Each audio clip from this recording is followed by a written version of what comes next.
दोस्तों राम राम।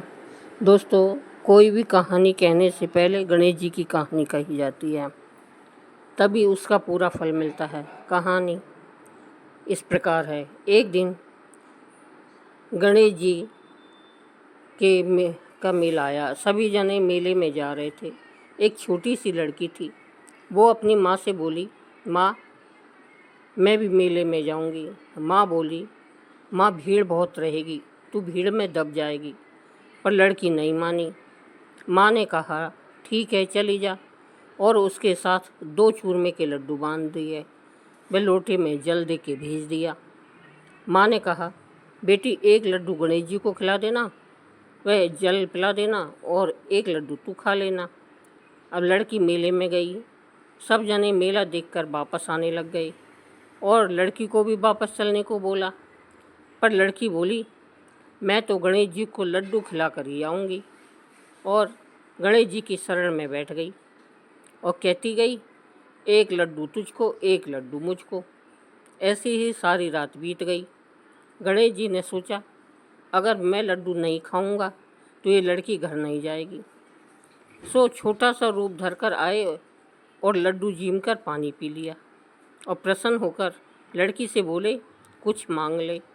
लड़की बोली, अन्न मांगू, धन मांगू, 9 खंड महल मांगू, 84 दिया, हाथी हंस, बांदी पीस, खूंट्यो हार, सेजा भरतार, रुंझुन बैल, बस इतना मांगू सो मुझे देना। गणेश जी सोचने लगे, लड़की छोटी सी दिखती है पर बहुत कुछ मांगा है, पर फिर भी बोले, तथास्तु। लड़की को सब कुछ मिल गया। रुंझुन बैल पर बैठकर सारा सामान लेकर गई। माँ ने कहा, सब तो कभी के आ गए, तू कहाँ थी? लड़की बोली, सब तो मेला देख कर आए हैं, मैं तो गणेश जी को चूरमा खिलाकर पानी पिलाकर आई हूँ। गणेश जी ने प्रसन्न होकर मुझे सब कुछ दिया है। उसकी माँ और सब लोग देखते रह गए और गणेश जी बहुत मान्यता रखने लगे। हे गणेश जी महाराज, जैसा उस लड़की को दिया वैसा सबको देना। कहने सुनने हुंकारा भरने वाले को, वह सारे परिवार को देना। बोलो गणेश जी महाराज की जय।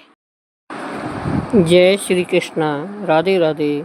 दोस्तों, आज भाद्रपद मास की चतुर्थी तिथि है और इस तिथि को बहुला चौथ के नाम से जाना जाता है।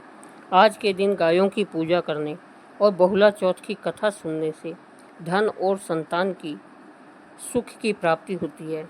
भगवान श्री कृष्ण जी के आशीर्वाद से सभी लौकिक और परलौकिक सुख प्राप्त होते हैं।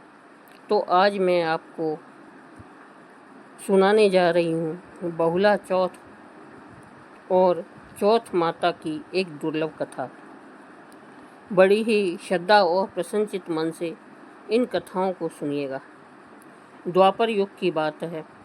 द्वापर युग में जब भगवान श्री कृष्ण ने वासुदेव और देवकी के यहाँ श्री कृष्ण के रूप में अवतार लेकर ब्रज भूमि में अनेक लीलाएं की, देवी देवता भी अपने अंशों से उनकी लीला में सहायक हुए। गौ शिरोमणि कामधेनु माता भी अपने अंश से उत्पन्न होकर बहुला नाम से नंद बाबा की गौशाला में गाय बनकर उसकी शोभा बढ़ाने लगी। बाल रूप श्री कृष्ण जी का बहुला से और बहुला का श्री कृष्ण जी से अपार स्नेह था।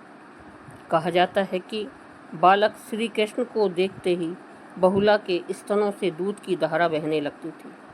श्री कृष्ण जी बहुला की मातृत्व भाव को देखकर अमृत सादृश्य उस दुग्ध का पान किया करते थे।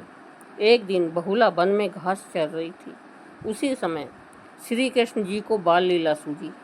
उन्होंने माया से सिंह का रूप धारण कर लिया।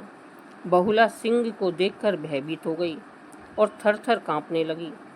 बहुला ने विनती की, हे वनराज, मैंने अभी अपने बछड़े को दूध नहीं पिलाया है, वह मेरी प्रतीक्षा कर रहा होगा, अतः मुझे जाने दो, मैं उसे दूध पिलाकर तुम्हारे पास वापस आ जाऊंगी, तब तुम मुझे खाकर अपनी भूख मिटा लेना।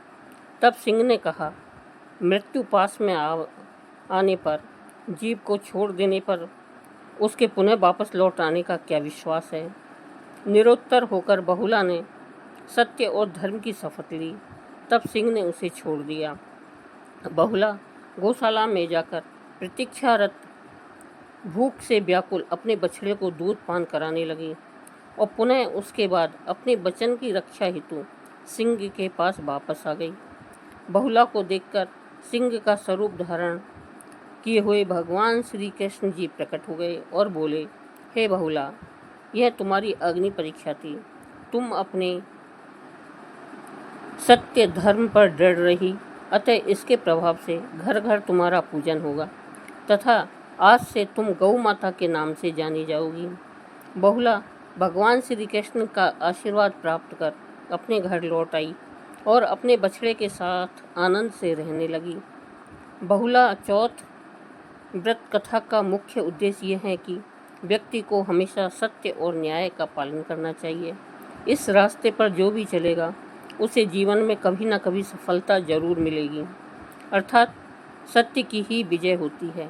इस व्रत का पालन करने वाले को सत्य धर्म का अवश्य ही निर्वहन करना चाहिए, साथ ही अपने कर्तव्य पथ से कभी भी हटना नहीं चाहिए। बोलिए श्री कृष्ण भगवान की जय। बोलिए बहुला माता की जय।